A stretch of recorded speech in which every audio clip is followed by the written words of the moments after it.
श्रीमहाविष्णुस्तोत्रम् सूत उवाच। ते गत्वा देवदेवेशं रमानाथं जगद्गुरुं विष्णुं कमलपत्राक्षं दद्रशुः प्रभयान्वितं। स्तोत्रेण तुष्टुवुर्भक्त्या गद्गदस्वरसत्कृताः देवा ऊचुः जय विष्णो रमेशाद्य महापुरुषपूर्वज दैत्यारिकाम जनक सर्वकामफलप्रद महावराह गोविंद महायज्ञस्वरूपक महाविष्णो ध्रुवेशाद्य जगदुत्पत्तिकारण मत्स्यावतार वेदानामुद्धाराधार रूपक सत्यव्रतधराधीश मत्स्यरूपाय ते नमः। जयाकूपार दैत्यारे सुरकार्य समर्पक अमृताप्तिकरेशान कूर्मरूपाय ते नमः। जयादिदैत्यनाशार्थमादिशोकररूपधृक्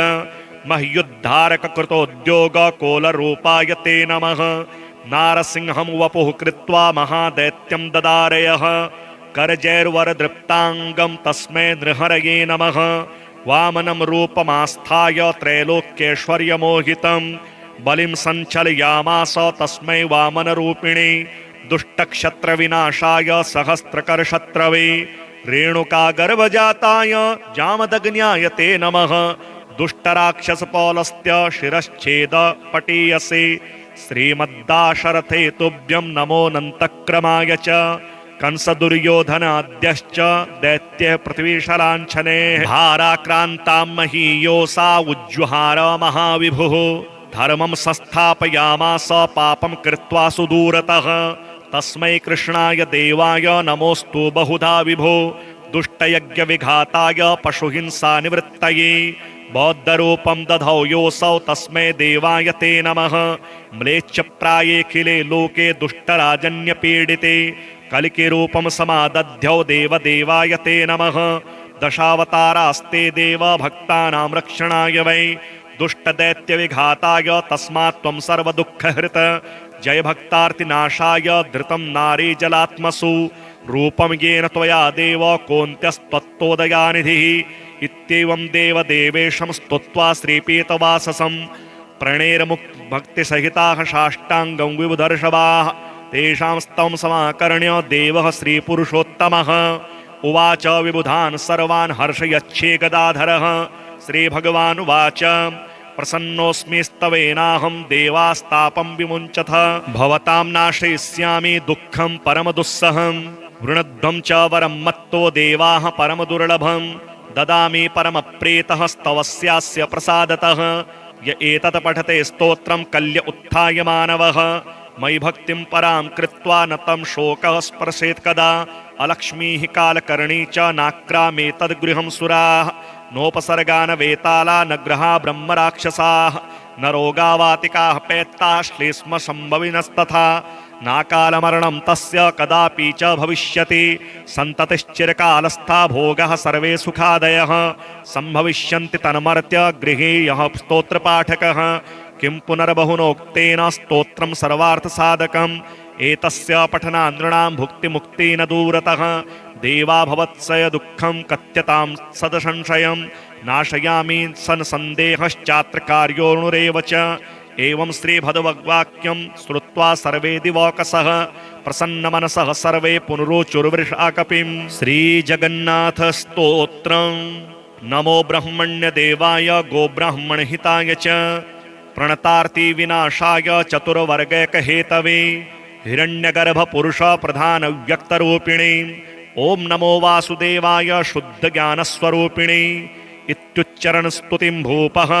सानन्दाश्रुतिविलोचनः। प्रदक्षिणं पुनः कुर्वन्नाम च पुनः पुनः ततोऽन्या देवता या वै तत्रागच्छन्मुदान्विताः तुष्टुवुः प्रणता देवं कृताञ्जलिपुटा मुदा। देवा ऊचुः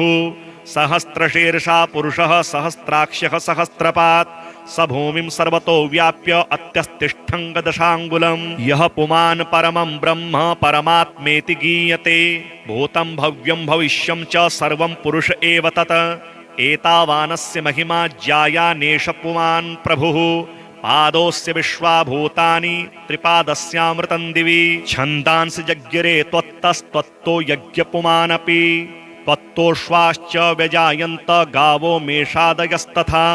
ब्राह्मणा मुखतो जाता बाहुजाः क्षत्रियास्तव विषयस्तो वरुजा पद्भ्यां तथा शूद्राः समागताः मनसश्चन्द्रमा जातश्चक्षुस्ते दिवाकरः कर्णाभ्यां श्वसनः प्राणैर्जिह्वाया हव्यवाडपि नाभितो गगनं द्यौश्च मूर्धन्स्ते समवर्तत पादाभ्यां ते धरा जाता दिशश्चाष्टौ श्रुतेर्गताः सप्तासन्परिधयस्त्वत्त एकविंशत्समिच्यवै चराचराः सर्वभावास्तत्त एव हि जज्ञिरे त्वमेव जगतां नाथस्त्वमेव परिपालकः उग्ररूपश्च संहर्ता त्वमेव परमेश्वर त्वमेव यज्ञो यज्ञाशस्त्वं यज्ञेशः परात्परः शब्दब्रह्म परं त्वं हि शब्दब्रह्मासि विश्वराट् स्वराट् सराट् जगन्नाथ विराडसि जगत्पते अधश्चोर्ध्वं च तिर्यक्त्वं त्वया व्याप्तं जगन्मय प्राप्नुवन्ति परं स्थानं त्वां यजन्तश्च यज्ञिकाः भोज्यं भोक्ता हविर्होता हवनं त्वं फलप्रदः समस्तकर्म भोक्ता त्वं सर्वकर्मात्मकः प्रभो सर्वकर्मोपकरणं सर्वकर्मफलप्रदः कर्म प्रेरयिता त्वं हि धर्मकामार्थसिद्धिदः त्वामृते मुक्तिदः कोऽन्यो ऋषिकेश नमोऽस्तुते नमोऽस्त्वनन्ताय सहस्रमूर्तये सहस्रपादाक्षिशिरोरुबाहवे सहस्रनाम्ने पुरुषाय शाश्वते सहस्रकोटियुगधारिणे नमः वयं च्युताधिकारास्त्वां प्रपन्नाः शरणं प्रभो त्राहिनः पुण्डरीकाक्ष अगतीनां गतिर्भव संसारपति तस्यैको जन्तोस्त्वं शरणं प्रभो त्वसृष्टौ त्वादृशो नास्ति यो दीनपरिपालकः दीनानाथैकशरणं पिता त्वं जगतः प्रभो पाता पोष्टा त्वमेवेश सर्वापद्विनिवारकः त्राहि विष्णो जगन्नाथ त्राहि नः परमेश्वर त्वामृते कमलाकान्त कः शक्तः परिरक्षणे अन्तर्यामिन्नमस्तेस्तु सर्वतेजोनिधे नमः इतुस्तुवन्तस्ते देवाः प्रणिपत्य पुनः पुनः इन्द्रद्युम्नेन सहिता बहिर्भूय द्विजोत्तमाः श्रीनारायणस्तोत्रम् ततो दुःखं परं प्राप्ता उद्विग्ना लोकपालिनः ऋषयो मुनयश्चैव ब्राह्मणा नष्टरक्षणाः देवाश्च पितरश्चान्ये ये ये दुःखदशान्विताः ते सर्वे क्षीरधेस्तीरे शरणं ययुरच्युतं नमः शरण्याय शान्तस्वरूपाय नमो नमः दुःखावासाय दैत्यांश लक्ष्मीस्थिताय ते नमः रक्षाकर्त्रे यतिसन्न्यासार्थिने हरये नमः परिवर्तन्निवासाय परिवर्तात्मने नमः बहुकालं स्वभक्ताय दैत्याय सार्वभौमकं दत्तवान् साम्प्रतं दैत्य भिन्नेभ्यो दातुमर्हसि सुरादिवाञ्छितं चापि कृपया दातुमर्हसि परावर्तं कुरु विष्णो त्वत्सह्यः समयोगतः इति प्रार्थ्य सुराः सर्वे क्षीराब्द्युत्तरभूतले समाधौ सुस्थिरताश्चान्ये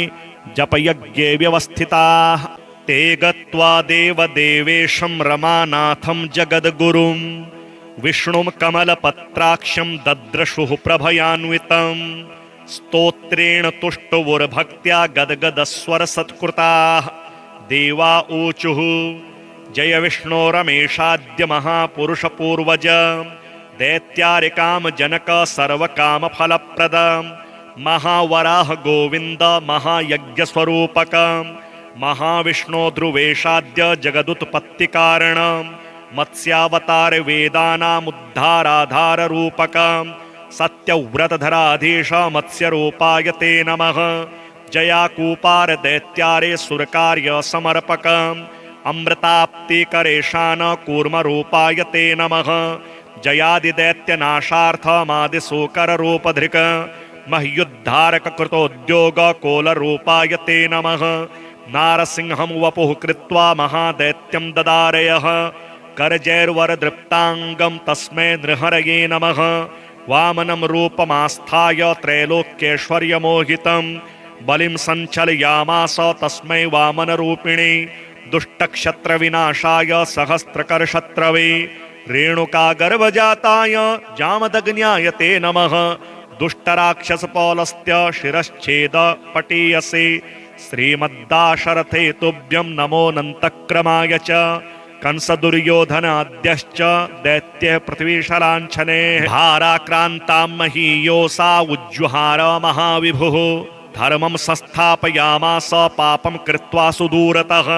तस्मै कृष्णाय देवाय नमोऽस्तु बहुधा विभो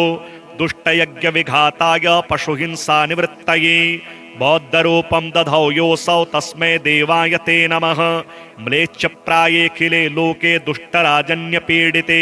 कलिकिरूपं समादध्यौ देवदेवाय ते नमः दशावतारास्ते देव भक्तानां रक्षणाय वै दुष्टदैत्यविघाताय तस्मात् त्वं सर्वदुःखहृत जय भक्तार्तिनाशाय धृतं नारी जलात्मसु रूपं येन त्वया देव कोऽन्त्यस्त्वत्तोदयानिधिः इत्येवं देवदेवेशं स्तुत्वा श्रीपीतवाससं प्रणेरमुक्तभक्तिसहिताः साष्टाङ्गं विबुधर्षभाः तेषां स्तवं समाकर्ण्य देवः श्रीपुरुषोत्तमः उवाच विबुधान् सर्वान् हर्षयच्छे गदाधरः श्रीभगवानुवाच प्रसन्नोऽस्मि स्तवेनाहं देवास्तापं विमुञ्चथ भवतां नाशयिष्यामि दुःखं परमदुस्सहं वृणध्वं च वरं मत्तो देवाः परमदुर्लभं ददामि परमप्रीतः स्तवस्यास्य प्रसादतः य एतत् पठते स्तोत्रं कल्य उत्थाय मानवः मयि भक्तिं परां कृत्वा न तं शोकः स्पर्शेत् कदा अलक्ष्मीः कालकर्णी च नाक्रामेतद्गृहं सुराः नोपसर्गान वेताला न ग्रहा ब्रह्मराक्षसाः न रोगावातिकाः पैत्ताः श्लेष्म सम्भविनस्तथा नाकालमरणं तस्य कदापि च भविष्यति सन्ततिश्चिरकालस्था भोगः सर्वे सुखादयः सम्भविष्यन्ति तन्मर्त्य गृहे यः स्तोत्रपाठकः किं पुनर्बहुनोक्तेन स्तोत्रं सर्वार्थसाधकम् एतस्य पठनानृणां भुक्तिमुक्ति न दूरतः देवा भवत्सय दुःखं कथ्यतां सदसंशयं नाशयामि सन्सन्देहश्चात्र कार्योऽणुरेव च एवं श्रीभगवद्वाक्यं श्रुत्वा सर्वे दिवौकसः प्रसन्नमनसः सर्वे पुनरुचुर्वृषाकपिं श्रीजगन्नाथस्तोत्रं नमो ब्रह्मण्यदेवाय गोब्राह्मणहिताय च प्रणतार्ति विनाशाय चतुर्वर्गैकहेतवे हिरण्यगर्भपुरुष प्रधानव्यक्तरूपिणे ॐ नमो वासुदेवाय शुद्धज्ञानस्वरूपिणे इत्युच्चरणस्तुतिं भूपः सानन्दाश्रुतिविलोचनः प्रदक्षिणं पुनः कुर्वन्नाम च पुनः पुनः ततोऽन्या देवता यावै तत्रागच्छन्मुदान्विताः तुष्टुवुः प्रणता देवं कृताञ्जलिपुटा मुदा देवा ऊचुः सहस्रशीर्षा पुरुषः सहस्राक्षः सहस्रपात् स भूमिं सर्वतो व्याप्य अत्यस्तिष्ठङ्गदशाङ्गुलं यः पुमान् परमं ब्रह्म परमात्मेति गीयते भूतं भव्यं भविष्यं च सर्वं पुरुष एव तत् एतावानस्य महिमा ज्यायानेष पुमान् प्रभुः पादोस्य विश्वाभूतानि त्रिपादस्यामृतं दिवि छन्दांसि जज्ञिरे त्वत्तस्त्वत्तो यज्ञपुमानपि त्वत्तोऽश्वाश्च व्यजायन्त गावो मेषादयस्तथा ब्राह्मणा मुखतो जाता बाहुजाः क्षत्रियास्तव विषयस्तोवरुजा पद्भ्यां तथा शूद्राः समागताः मनसश्चन्द्रमा जातश्चक्षुस्तै दिवाकरः कर्णाभ्यां श्वसनः प्राणैर्जिह्वाया हव्यवाडपि नाभितो गगनं द्यौश्च मूर्धन्स्ते समवर्तत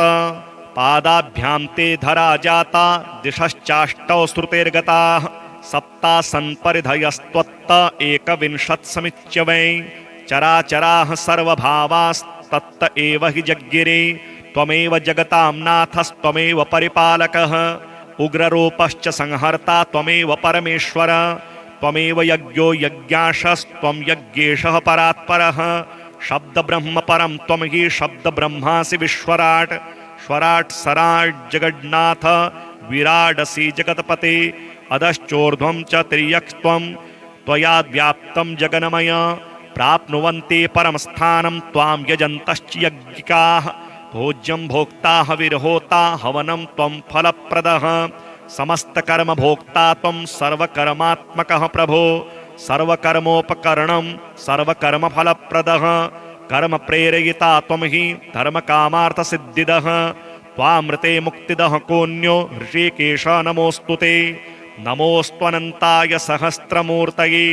सहस्रपादाक्षिशिरोरुबाहवे सहस्रनाम्ने पुरुषाय शाश्वते सहस्रकोटियुगधारिणे नमः। वयं च्युताधिकारास्त्वां प्रपन्नाः शरणं प्रभो त्राहिनः पुण्डरीकाक्ष अगतीनां गतिर्भव संसारपति तस्यैको जन्तोस्त्वं शरणं प्रभो त्वसृष्टौ त्वादृशो नास्ति यो दीनपरिपालकाः दीनानाथैक शरणं पिता त्वं जगतः प्रभो पाता पोष्टा त्वमेवेश सर्वापद्विनिवारकः त्राहि विष्णो जगन्नाथ त्राहि नः परमेश्वर त्वामृते कमलाकान्त कः शक्तः परिरक्षणे अन्तर्यामिन्नमस्तेस्तु सर्वतेजोनिधे नमः। इतुस्तुवन्तस्ते देवाः प्रणिपत्य पुनः पुनः इन्द्रद्युम्नेन सहिता बहिर्भूय द्विजोत्तमाः। श्रीनारायणस्तोत्रम्। ततो दुःखं परं प्राप्ता उद्विग्ना लोकपालिनः ऋषयो मुनयश्चैव ब्राह्मणा नष्टरक्षणाः देवाश्च पितरश्चान्ये ये ये दुःखदशान्विताः ते सर्वे शीरधेस्तीरे शरणं ययुरच्युतं नमः शरण्याय शान्तस्वरूपाय नमो नमः दुःखावासाय दैत्यांश लक्ष्मीस्थिताय ते नमः रक्षाकर्त्रे यतिसन्न्यासार्थिने हरये नमः परिवर्तन्निवासाय परिवर्तात्मने नमः बहुकालं स्वभक्ताय दैत्याय सार्वभौमकं दत्तवान् साम्प्रतं दैत्य भिन्नेभ्यो दातुमर्हसि सुरादिवाञ्छितं चापि कृपया दातुमर्हसि परावर्तं कुरु विष्णो त्वत्सह्यः समयोगतः इति प्रार्थ्य सुराः सर्वे क्षीराब्द्युत्तरभूतले समाधौ सुस्थिरताश्चान्ये जपयज्ञे व्यवस्थिताः ते गत्वा देवदेवेशं रमानाथं जगद्गुरुं विष्णुं कमलपत्राक्षं दद्रशुः प्रभयान्वितं स्तोत्रेण तुष्टुवुर्भक्त्या गद्गदस्वरसत्कृताः देवा ऊचुः जय विष्णो रमेशाद्य महापुरुषपूर्वज दैत्यारिकाम जनक सर्वकामफलप्रद महावराह गोविन्द महायज्ञस्वरूपक महाविष्णो ध्रुवेशाद्य जगदुत्पत्तिकारण मत्स्यावतार वेदानामुद्धाराधाररूपक सत्यव्रतधराधीश मत्स्यरूपाय ते नमः जयाकूपार दैत्यारे सुरकार्य समर्पक अमृताप्तिकरेशान कूर्मरूपाय ते नमः जयादिदैत्यनाशार्थमादिशोकररूपधृक् मह्युद्धारक कृतोद्योग कोलरूपाय ते नमः नारसिंहं वपुः कृत्वा महादैत्यं ददारयः करजैर्वरदृप्ताङ्गं तस्मै नृहरये नमः वामनं रूपमास्थाय त्रैलोक्यैश्वर्यमोहितं बलिं सञ्चलयामास तस्मै वामनरूपिणे दुष्टक्षत्रविनाशाय सहस्रकरशत्रवे रेणुकागर्भजाताय जामदग्न्याय ते नमः दुष्टराक्षसपौलस्त्य शिरश्छेद पटीयसे श्रीमद्दाशरथे तुभ्यं नमोऽनन्तक्रमाय च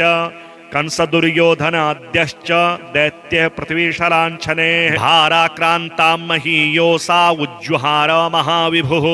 धर्मं संस्थापयामास पापं कृत्वा सुदूरतः तस्मै कृष्णाय देवाय नमोऽस्तु बहुधा विभो दुष्टयज्ञविघाताय पशुहिंसानिवृत्तये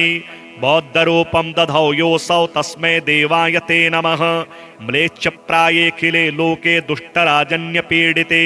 कलिकिरूपं समादध्यौ देवदेवाय ते नमः दशावतारास्ते देव भक्तानां रक्षणाय वै दुष्टदैत्यविघाताय तस्मात् त्वं सर्वदुःखहृत जय भक्तार्तिनाशाय धृतं नारी जलात्मसु रूपं येन त्वया देव कोऽन्त्यस्त्वत्तोदयानिधिः इत्येवं देवदेवेशं स्तुत्वा श्रीपीतवाससं प्रणेरमुक्तभक्तिसहिताः साष्टाङ्गं विबुधर्षभाः तेषां स्तवं समाकर्ण्य देवः श्रीपुरुषोत्तमः उवाच विबुधान् सर्वान् हर्षयच्छे गदाधरः श्रीभगवानुवाच प्रसन्नोऽस्मिस्तवेनाहं देवास्तापं विमुञ्चथ भवतां नाशयिष्यामि दुःखं परमदुस्सहं वृणध्वं च वरं मत्तो देवाः परमदुर्लभं ददामि परमप्रीतः स्तवस्यास्य प्रसादतः य एतत् पठते स्तोत्रं कल्य उत्थाय मानवः मयि भक्तिं परां कृत्वा न तं शोकः स्पर्शेत् कदा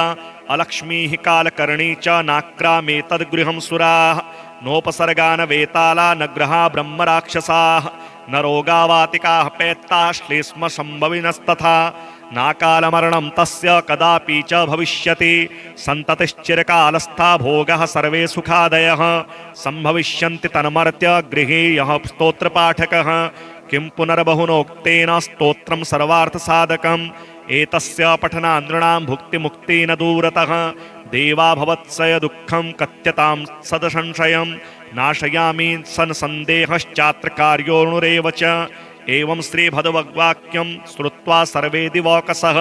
प्रसन्नमनसः सर्वे पुनरुचुर्वृषाकपिं श्रीजगन्नाथस्तोत्रम् नमो ब्रह्मण्यदेवाय गोब्राह्मणहिताय च प्रणतार्ति विनाशाय चतुर्वर्गैकहेतवे हिरण्यगर्भपुरुष प्रधानव्यक्तरूपिणे ॐ नमो वासुदेवाय शुद्धज्ञानस्वरूपिणे इत्युच्चरणस्तुतिं भूपः सानन्दाश्रुतिविलोचनः प्रदक्षिणं पुनः कुर्वन्नाम च पुनः पुनः ततोऽन्या देवता या वै तत्रागच्छन्मुदान्विताः तुष्टुवुः प्रणता देवं कृताञ्जलिपुटा मुदा देवा ऊचुः सहस्रशीर्षा पुरुषः सहस्राक्षः सहस्रपात् स भूमिं सर्वतो व्याप्य अत्यस्तिष्ठं गदशाङ्गुलं यः पुमान् परमं ब्रह्म परमात्मेति गीयते भूतं भव्यं भविष्यं च सर्वं पुरुष एव तत् एतावानस्य महिमा ज्यायानेष पुमान् प्रभुः पादोऽस्य विश्वाभूतानि त्रिपादस्यामृतं दिवि छन्दांसि जज्ञिरे त्वत्तस्त्वत्तो यज्ञपुमानपि त्वत्तोऽश्वाश्च व्यजायन्त गावो मेषादयस्तथा ब्राह्मणा मुखतो जाता बाहुजाः क्षत्रियास्तव विषयस्तो वरुजा पद्भ्यां तथा शूद्राः समागताः मनसश्चन्द्रमा जातश्चक्षुस्तै दिवाकरः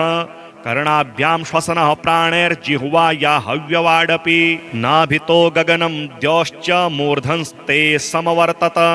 पादाभ्यां ते धरा जाता दिशश्चाष्टौ श्रुतेर्गताः सप्तासन् परिधयस्त्वत्त एकविंशत्समिच्यवै चराचराः सर्वभावास्तत्त एव हि जज्ञिरे त्वमेव जगतां नाथस्त्वमेव परिपालकः उग्ररूपश्च संहर्ता त्वमेव परमेश्वर त्वमेव यज्ञो यज्ञाशस्त्वं यज्ञेशः परात्परः शब्दब्रह्म परं त्वं हि शब्दब्रह्मासि विश्वराट् स्वराट् सराट् जगन्नाथ विराडसि जगत्पते अधश्चोर्ध्वं च तिर्यक्त्वं त्वया व्याप्तं जगन्मय प्राप्नुवन्ति परमस्थानं त्वां यजन्तश्च यज्ञिकाः भोज्यं भोक्ता हविर्होता हवनं त्वं फलप्रदः समस्तकर्म भोक्ता त्वं सर्वकर्मात्मकः प्रभो सर्वकर्मोपकरणं सर्वकर्मफलप्रदः कर्म प्रेरयिता त्वं हि धर्मकामार्थसिद्धिदः त्वामृते मुक्तिदः कोऽन्यो ऋषिकेश नमोऽस्तु ते नमोऽस्त्वनन्ताय सहस्रमूर्तये सहस्रपादाक्षिशिरोरुबाहवे सहस्रनाम्ने पुरुषाय शाश्वते सहस्रकोटियुगधारिणे नमः वयं च्युताधिकारास्त्वां प्रपन्नाः शरणं प्रभो त्राहिनः पुण्डरीकाक्ष अगतीनां गतिर्भव संसारपति तस्यैको जन्तोस्त्वं शरणं प्रभो त्वसृष्टौ त्वादृशो नास्ति यो दीनपरिपालकः दीनानाथैक शरणं पिता त्वं जगतः प्रभो पाता पोष्टा त्वमेवेश सर्वापद्विनिवारकः त्राहि विष्णो जगन्नाथ त्राहि नः परमेश्वर त्वामृते कमलाकान्त कः शक्तः परिरक्षणे अन्तर्यामिन्नमस्तेस्तु सर्वतेजोनिधे नमः इतुस्तुवन्तस्ते देवाः प्रणिपत्य पुनः पुनः इन्द्रद्युम्नेन सहिता बहिर्भूय द्विजोत्तमाः श्रीनारायणस्तोत्रम् ततो दुःखं परं प्राप्ता उद्विग्ना लोकपालिनः ऋषयो मुनयश्चैव ब्राह्मणा नष्टरक्षणाः देवाश्च पितरश्चान्ये ये ये दुःखदशान्विताः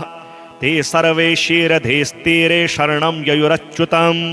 नमः शरण्याय शान्तस्वरूपाय नमो नमः दुःखावासाय दैत्यांश लक्ष्मीस्थिताय ते नमः रक्षाकर्त्रे यतिसन्न्यासार्थिने हरये नमः परिवर्तन्निवासाय परिवर्तात्मने नमः बहुकालं स्वभक्ताय दैत्याय सार्वभौमकं दत्तवान् साम्प्रतं दैत्य भिन्नेभ्यो दातुमर्हसि सुरादिवाञ्छितं चापि कृपया दातुमर्हसि परावर्तं कुरु विष्णो त्वत्सह्यः समयो गतः इति प्रार्थ्य सुराः सर्वे क्षीराब्द्युत्तरभूतले समाधौ सुस्थिरताश्चान्ये जपयज्ञे व्यवस्थिताः ते गत्वा देवदेवेशं रमानाथं जगद्गुरुं विष्णुं कमलपत्राक्षं दद्रशुः प्रभयान्वितं स्तोत्रेण तुष्टुवुर्भक्त्या गद्गदस्वरसत्कृताः देवा ऊचुः जय विष्णो रमेशाद्य महापुरुषपूर्वज दैत्यारिकाम जनक सर्वकामफलप्रद महावराह गोविन्द महायज्ञस्वरूपक महाविष्णो ध्रुवेशाद्य जगदुत्पत्तिकारण मत्स्यावतार वेदानामुद्धाराधाररूपक सत्यव्रतधराधीश मत्स्यरूपाय ते नमः जयाकूपार दैत्यारे सुरकार्य समर्पक अमृताप्तिकरेशान कूर्मरूपाय ते नमः जयादिदैत्यनाशार्थमादिशोकररूपधृक् मह्युद्धारक कृतोद्योग कोलरूपाय ते नमः नारसिंहं वपुः कृत्वा महादैत्यं ददारयः करजैर्वरदृप्ताङ्गं तस्मै नृहरये नमः वामनं रूपमास्थाय त्रैलोक्यैश्वर्यमोहितं बलिं सञ्चलयामास तस्मै वामनरूपिणे दुष्टक्षत्रविनाशाय सहस्रकरशत्रवे रेणुकागर्भजाताय जामदग्न्याय ते नमः दुष्टराक्षसपौलस्त्य शिरश्छेद पटीयसे श्रीमद्दाशरथे तुभ्यं नमोऽनन्तक्रमाय च कंसदुर्योधनाद्यश्च दैत्य पृथ्वीशलाञ्छने भाराक्रान्तां महीयोषा उज्जुहार महाविभुः धर्मं संस्थापयामास पापं कृत्वा सुदूरतः तस्मै कृष्णाय देवाय नमोऽस्तु बहुधा विभो दुष्टयज्ञविघाताय पशुहिंसानिवृत्तये बौद्धरूपं दधौ योऽसौ तस्मै देवाय ते नमः म्लेच्छप्रायेऽखिले लोके दुष्टराजन्यपीडिते कलिकिरूपं समादध्यौ देवदेवाय ते नमः दशावतारास्ते देव भक्तानां रक्षणाय वै दुष्टदैत्यविघाताय तस्मात् त्वं सर्वदुःखहृत जय भक्तार्तिनाशाय धृतं नारीजलात्मसु रूपं येन त्वया देव कोऽन्त्यस्त्वत्तोदयानिधिः इत्येवं देवदेवेशं स्तुत्वा श्रीपीतवाससं प्रणेरमुक्तभक्तिसहिताः साष्टाङ्गं विबुधर्षभाः तेषां स्तवं समाकर्ण्य देवः श्रीपुरुषोत्तमः उवाच विबुधान् सर्वान् हर्षयच्छे गदाधरः श्रीभगवानुवाच प्रसन्नोऽस्मि स्तवेनाहं देवास्तापं विमुञ्चथ भवतां नाशयिष्यामि दुःखं परमदुस्सहं वृणध्वं च वरं मत्तो देवाः परमदुर्लभं ददामि परमप्रीतः स्तवस्यास्य प्रसादतः य एतत् पठते स्तोत्रं कल्य उत्थाय मानवः मयि भक्तिं परां कृत्वा न तं शोकः स्पर्शेत् कदा अलक्ष्मीः कालकर्णी च नाक्रामेतद्गृहं सुराः नोपसर्गान वेताला न ग्रहा ब्रह्मराक्षसाः न रोगावातिकाः पैत्ताः श्लेष्म सम्भविनस्तथा नाकालमरणं तस्य कदापि च भविष्यति सन्ततिश्चिरकालस्था भोगः सर्वे सुखादयः सम्भविष्यन्ति तन्मर्त्य गृहे यः स्तोत्रपाठकः किं पुनर्बहुनोक्तेन स्तोत्रं सर्वार्थसाधकम् एतस्य पठनानृणां भुक्तिमुक्ति न दूरतः देवा भवत्सय दुःखं कथ्यतां सदसंशयं नाशयामि सन्सन्देहश्चात्र कार्योऽणुरेव च एवं श्रीभगवद्वाक्यं श्रुत्वा सर्वे दिवौकसः प्रसन्नमनसः सर्वे पुनरुचुर्वृषाकपिं श्रीजगन्नाथस्तोत्रं नमो ब्रह्मण्यदेवाय गोब्राह्मणहिताय च प्रणतार्ति विनाशाय चतुर्वर्गैकहेतवे हिरण्यगर्भपुरुष प्रधानव्यक्तरूपिणे ओम नमो वासुदेवाय शुद्धज्ञानस्वरूपिणे इत्युच्चरण स्तुतिं भूपः सानन्दाश्रुतिविलोचनः प्रदक्षिणं पुनः कुर्वन्नाम च पुनः पुनः ततोऽन्या देवता यावै तत्रा गच्छन्मुदान्विताः तुष्टुवुः प्रणता देवं कृताञ्जलिपुटा मुदा देवा ऊचुः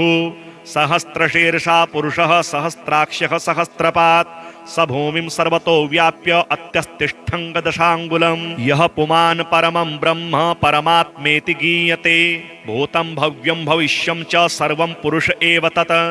एतावानस्य महिमा ज्यायानेष पुमान् प्रभुः पादोस्य विश्वाभूतानि त्रिपादस्यामृतं दिवि छन्दांसि जज्ञिरे त्वत्तस्त्वत्तो यज्ञपुमानपि त्वत्तोऽश्वाश्च व्यजायन्त गावो मेषादयस्तथा ब्राह्मणा मुखतो जाता बाहुजाः क्षत्रियास्तव विषयस्तो वरुजा पद्भ्यां तथा शूद्राः समागताः मनसश्चन्द्रमा जातश्चक्षुस्तै दिवाकरः कर्णाभ्यां श्वसनः प्राणैर्जिह्वाया हव्यवाडपि नाभितो गगनं द्यौश्च मूर्धन्स्ते समवर्तत पादाभ्यां ते धरा जाता दिशश्चाष्टौ श्रुतेर्गताः सप्तासन् परिधयस्त्वत्त एकविंशत्समिच्यवै चराचराः सर्वभावास्तत्त एव हि जज्ञिरे त्वमेव जगतां नाथस्त्वमेव परिपालकः उग्ररूपश्च संहर्ता त्वमेव परमेश्वर त्वमेव यज्ञो यज्ञाशस्त्वं यज्ञेशः परात्परः शब्दब्रह्म परं त्वं हि शब्दब्रह्मासि विश्वराट् स्वराट् सराट् जगन्नाथ विराडसि जगत्पते अधश्चोर्ध्वं च तिर्यक्त्वं त्वया व्याप्तं जगन्मय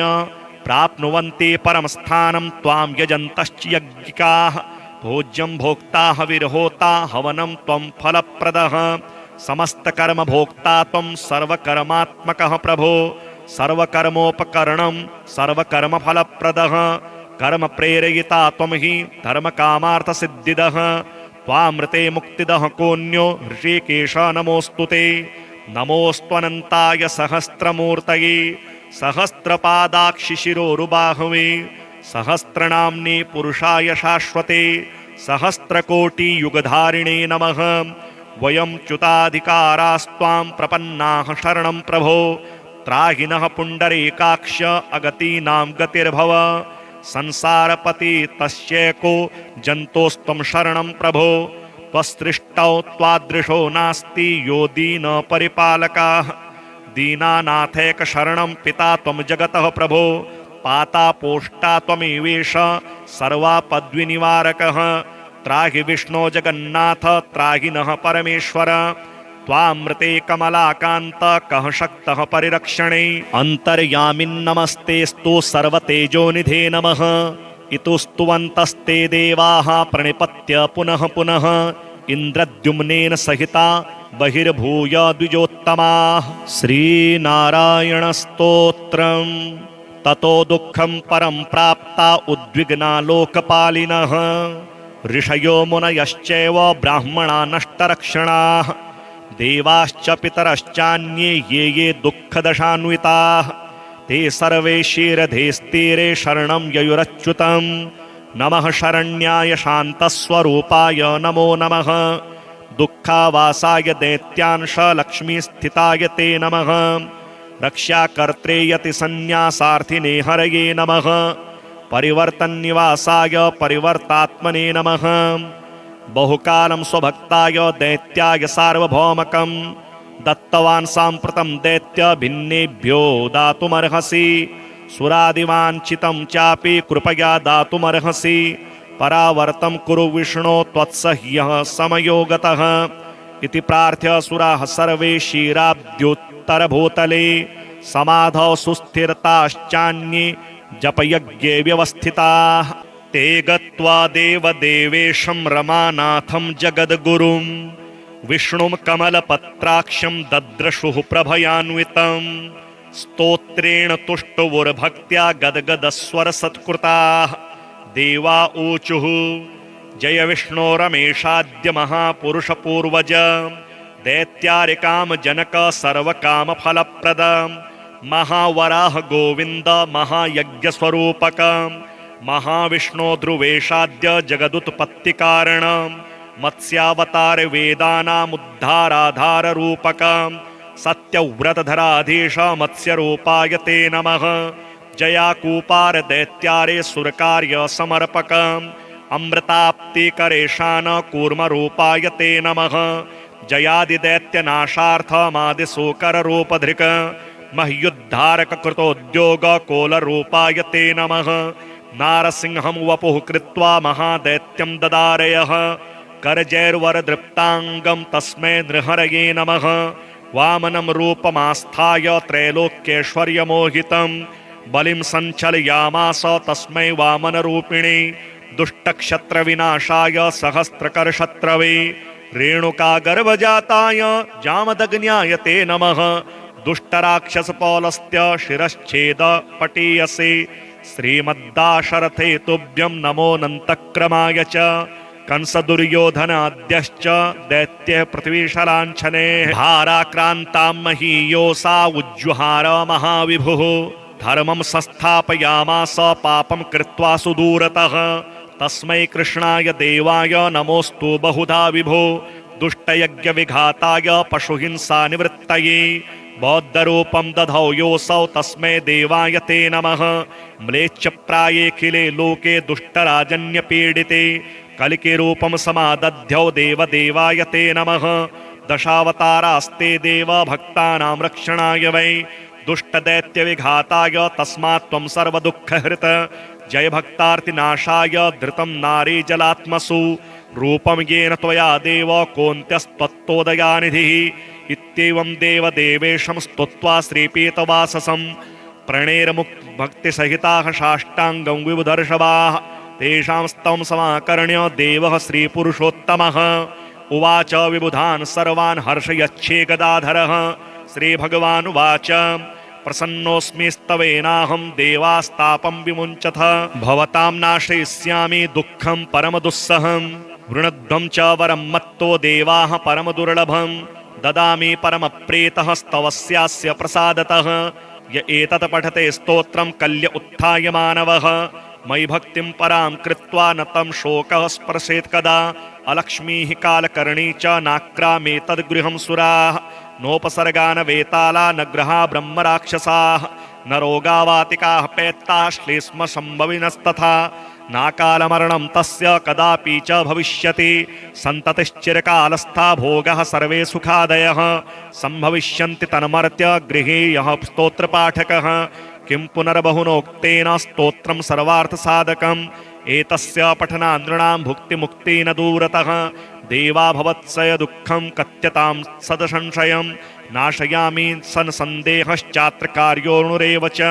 एवं श्रीभगवद्वाक्यं श्रुत्वा सर्वे दिवौकसः प्रसन्नमनसः सर्वे पुनरुचुर्वृषाकपिं। श्रीजगन्नाथस्तोत्रम्। नमो ब्रह्मण्यदेवाय गोब्राह्मणहिताय च प्रणतार्ति विनाशाय चतुर्वर्गैकहेतवे हिरण्यगर्भपुरुष प्रधान व्यक्तरूपिणे। ओं नमो वासुदेवाय शुद्धज्ञानस्वरूपिणे इत्युच्चरण स्तुतिं भूपः सानन्दाश्रुतिविलोचनः। प्रदक्षिणं पुनः कुर्वन्नाम च पुनः पुनः ततोऽन्या देवता यावै तत्रा गच्छन्मुदान्विताः तुष्टुवुः प्रणता देवं कृताञ्जलिपुटा मुदा। देवा ऊचुः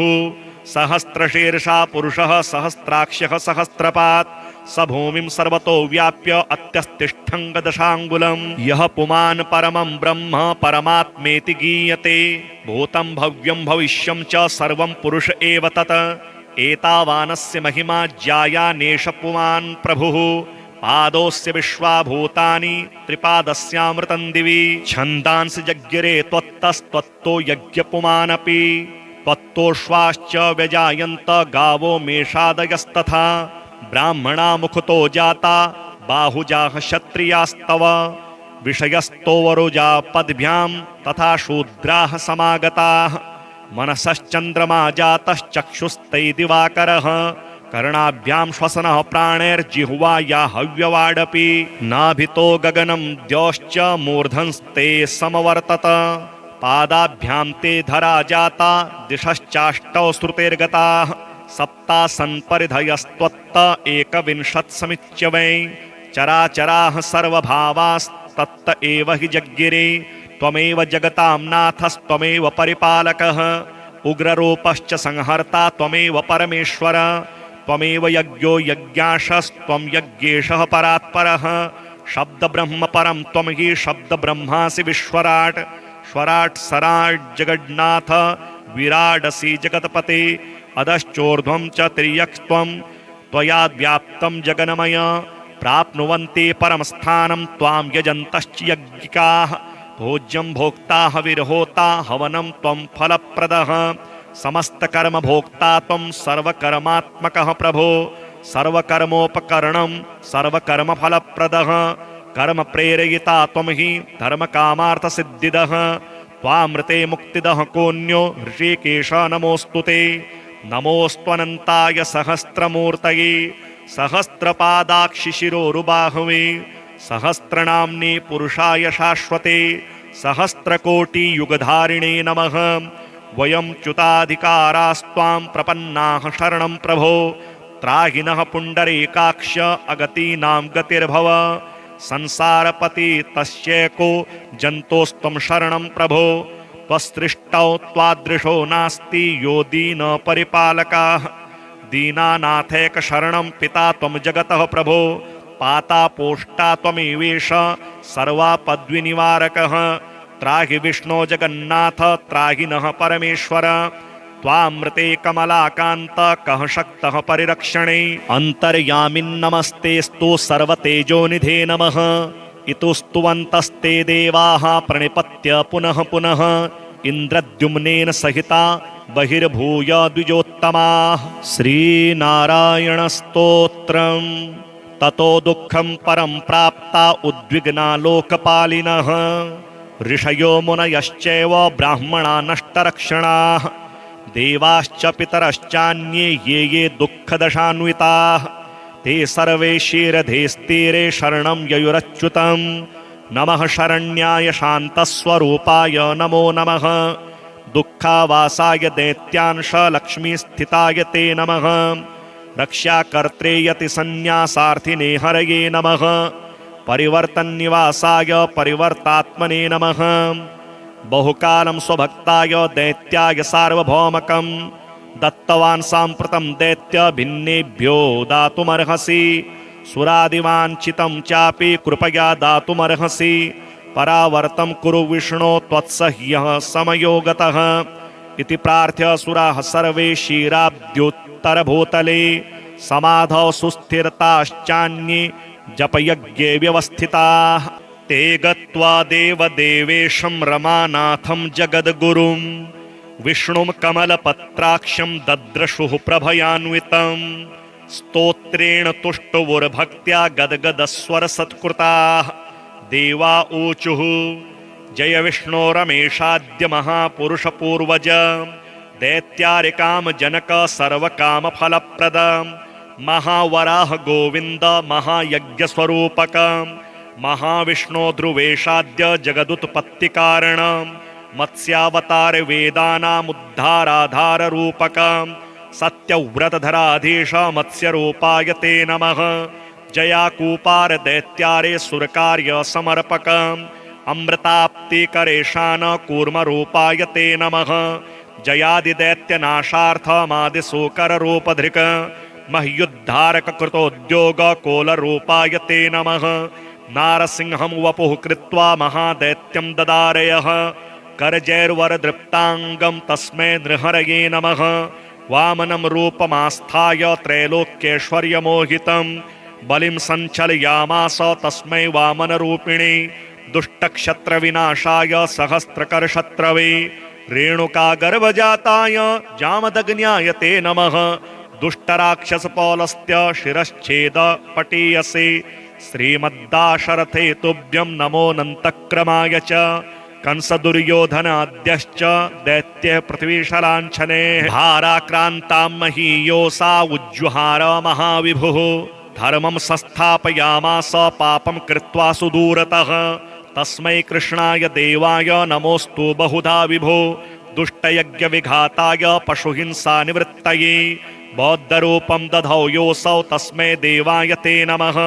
म्लेच्छप्रायेऽखिले लोके दुष्टराजन्यपीडिते कलिकिरूपं समादध्यौ देवदेवाय ते नमः। दशावतारास्ते देव भक्तानां रक्षणाय वै दुष्टदैत्यविघाताय तस्मात् त्वं सर्वदुःखहृत जय भक्तार्तिनाशाय धृतं नारी जलात्मसु रूपं येन त्वया देव कोऽन्त्यस्त्वत्तोदयानिधिः। इत्येवं देवदेवेशं स्तुत्वा श्रीपीतवाससं प्रणेरमुक्तभक्तिसहिताः साष्टाङ्गं विबुधर्षभाः तेषां स्तवं समाकर्ण्य देवः श्रीपुरुषोत्तमः उवाच विबुधान् सर्वान् हर्षयच्छे गदाधरः। श्रीभगवानुवाच प्रसन्नोऽस्मि स्तवेनाहं देवास्तापं विमुञ्चथ भवतां नाशयिष्यामि दुःखं परमदुस्सहं वृणध्वं च वरं मत्तो देवाः परमदुर्लभं ददामि परमप्रीतः स्तवस्यास्य प्रसादतः। य एतत् पठते स्तोत्रं कल्य उत्थाय मानवः मयि भक्तिं परां कृत्वा न तं शोकः स्पर्शेत् कदा। अलक्ष्मीः कालकर्णी च नाक्रामेतद्गृहं सुराः नोपसर्गा न वेताला न ग्रहा ब्रह्मराक्षसाः न रोगावातिकाः पैत्ताः श्लेष्म सम्भविनस्तथा नाकालमरणं तस्य कदापि च भविष्यति। सन्ततिश्चिरकालस्था भोगः सर्वे सुखादयः सम्भविष्यन्ति तन्मर्त्य गृहे यः स्तोत्रपाठकः। किं पुनर्बहुनोक्तेन स्तोत्रं सर्वार्थसाधकम् एतस्य पठनान्द्रिणां भुक्तिमुक्ति न दूरतः। देवा भवत्सय दुःखं कथ्यतां सदसंशयं नाशयामि सन्सन्देहश्चात्र कार्योऽणुरेव च। एवं श्रीभगवद्वाक्यं श्रुत्वा सर्वे दिवौकसः प्रसन्नमनसः सर्वे पुनरुचुर्वृषाकपिं। श्रीजगन्नाथ स्तोत्रम्। नमो ब्रह्मण्यदेवाय गोब्राह्मणहिताय च प्रणतार्ति विनाशाय चतुर्वर्गैकहेतवे हिरण्यगर्भपुरुष प्रधान व्यक्तरूपिणे ओं नमो वासुदेवाय शुद्धज्ञानस्वरूपिणे इत्युच्चरण स्तुतिं भूपः सानन्दाश्रुतिविलोचनः प्रदक्षिणं पुनः कुर्वन्नाम च पुनः पुनः ततोऽन्या देवता या वै तत्रा गच्छन्मुदान्विताः तुष्टुवुः प्रणता देवं कृताञ्जलिपुटा मुदा। देवा ऊचुः सहस्रशीर्षा पुरुषः सहस्राक्षः सहस्रपात् स भूमिं सर्वतो व्याप्य अत्यस्तिष्ठं गदशाङ्गुलम्। यः पुमान् परमं ब्रह्म परमात्मेति गीयते भूतं भव्यं भविष्यं च सर्वं पुरुष एव तत्। एतावानस्य महिमा ज्यायानेष पुमान् प्रभुः पादोऽस्य विश्वाभूतानि त्रिपादस्यामृतं दिवि छन्दांसि जज्ञिरे त्वत्तस्त्वत्तो यज्ञपुमानपि त्वत्तोऽश्वाश्च व्यजायन्त गावो मेषादयस्तथा ब्राह्मणा मुखतो जाता बाहुजाः क्षत्रियास्तव विषयस्तोवरुजा पद्भ्यां तथा शूद्राः समागताः मनसश्चन्द्रमा जातश्चक्षुस्तै दिवाकरः कर्णाभ्यां श्वसनः प्राणैर्जिह्वा या हव्यवाडपि नाभितो गगनं द्यौश्च मूर्धन्स्ते समवर्तत पादाभ्यां ते धरा जाता दिशश्चाष्टौ श्रुतेर्गताः सप्तासन्परिधयस्त्वत्त एकविंशत्समिच्य वै चराचराः सर्वभावास्तत्त एव हि जज्ञिरे त्वमेव जगतां नाथस्त्वमेव परिपालकः उग्ररूपश्च संहर्ता त्वमेव परमेश्वर त्वमेव यज्ञो यज्ञाशस्त्वं यज्ञेशः परात्परः शब्दब्रह्म परं त्वं हि शब्दब्रह्मासि विश्वराट् स्वराट् सराट् जगन्नाथ विराडसि जगत्पते अधश्चोर्ध्वं च तिर्यक्त्वं त्वया व्याप्तं जगन्मय प्राप्नुवन्ति परं स्थानं त्वां यजन्तश्च यज्ञिकाः भोज्यं भोक्ता हविर्होता हवनं त्वं फलप्रदः समस्तकर्मभोक्ता त्वं सर्वकर्मात्मकः प्रभो सर्वकर्मोपकरणं सर्वकर्मफलप्रदः कर्म प्रेरयिता त्वं हि धर्मकामार्थसिद्धिदः त्वामृते मुक्तिदः कोऽन्यो ऋषिकेश नमोऽस्तु ते नमोऽस्त्वनन्ताय सहस्रमूर्तये सहस्रपादाक्षिशिरोरुबाहवे सहस्रनाम्ने पुरुषाय शाश्वते सहस्रकोटियुगधारिणे नमः वयं च्युताधिकारास्त्वां प्रपन्नाः शरणं प्रभो त्राहिनः पुण्डरीकाक्ष अगतीनां गतिर्भव संसारपति तस्यैको जन्तोस्त्वं शरणं प्रभो त्वसृष्टौ त्वादृशो नास्ति यो दीन परिपालकः दीनानाथैक शरणं पिता त्वं जगतः प्रभो पाता पोष्टा त्वमेवेश सर्वापद्विनिवारकः त्राहि विष्णो जगन्नाथ त्राहि नः परमेश्वर त्वामृते कमलाकान्त कः शक्तः परिरक्षणे अन्तर्यामिन्नमस्तेस्तु सर्वतेजोनिधे नमः इतुस्तुवन्तस्ते देवाः प्रणिपत्य पुनः पुनः इन्द्रद्युम्नेन सहिता बहिर्भूय द्विजोत्तमाः श्रीनारायणस्तोत्रम् ततो दुःखं परं प्राप्ता उद्विग्ना लोकपालिनः ऋषयो मुनयश्चैव ब्राह्मणा नष्टरक्षणाः देवाश्च पितरश्चान्ये ये ये दुःखदशान्विताः